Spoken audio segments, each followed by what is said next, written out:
So you're learning German. You know, it's a real adventure, a language filled with logic, precision, and some wonderfully weird surprises. In this explainer, we're going to demystify some of those challenges and give you the roadmap to mastering Deutsch. First up, let's talk about one of the most common traps when you're learning German. These are words that look super familiar, but they're hiding a secret.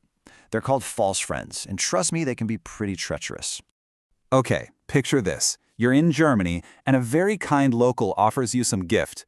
You're probably thinking, oh, how lovely, a present. But here's the question, should you actually accept it? Yeah, you might want to be careful, because that friendly offer, it could be your last. In German, Gift actually means poison. The word you are really hoping for is Geschenk. This is a classic false friend, a word that looks or sounds exactly the same in two languages but means something totally different. And oh, there are so many more of these. Your handy isn't something that's useful, it's your cell phone. If you spend in money, you're not spending it, you're donating it. And if you get an invitation to a public viewing, don't worry, it's probably for a soccer match, not a funeral. Oh, and your chef? That's not the cook, it's your boss. So, once you get past all the vocabulary traps, you run straight into what German is really famous for, its grammar. We're calling it the grammar gauntlet. And there are three major challenges, or monsters, if you will, that every single learner has to face. Okay, first challenge, every noun in German has a gender. And it's not always logical. A fork is female, a spoon is male, and a knife is neuter.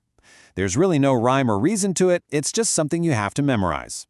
What this really means is that when you learn a noun, say Tisch for table, you can't just learn Tisch. You have to learn der Tisch. For every single noun, you've got to memorize its article, der for masculine, die for feminine, or das for neuter. And if you're struggling with this, believe me, you are not alone. As one learner on Reddit hilariously put it, the fear of getting the article wrong can lead to some pretty expensive habits. It's a universal part of the journey, for sure. The second challenge pops up when you want to make a noun plural. You know, in English, we usually just add an S. In German, well, it's not quite that simple. There are about 5 main ways to do it. You might add N or Ian, like Frau becomes Frauen, or you could add an S for words like auto. Sometimes you add an E, sometimes you add nothing at all, and sometimes you add And just to keep you on your toes, you might also have to change a vowel to an umlaut. It's complex, I know, but there are patterns to it. And finally, the third big challenge, numbers. Up to 20, it's all pretty straightforward. But after that, German totally flips the script.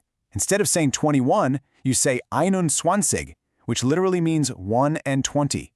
Your brain has to do this little flip every single time.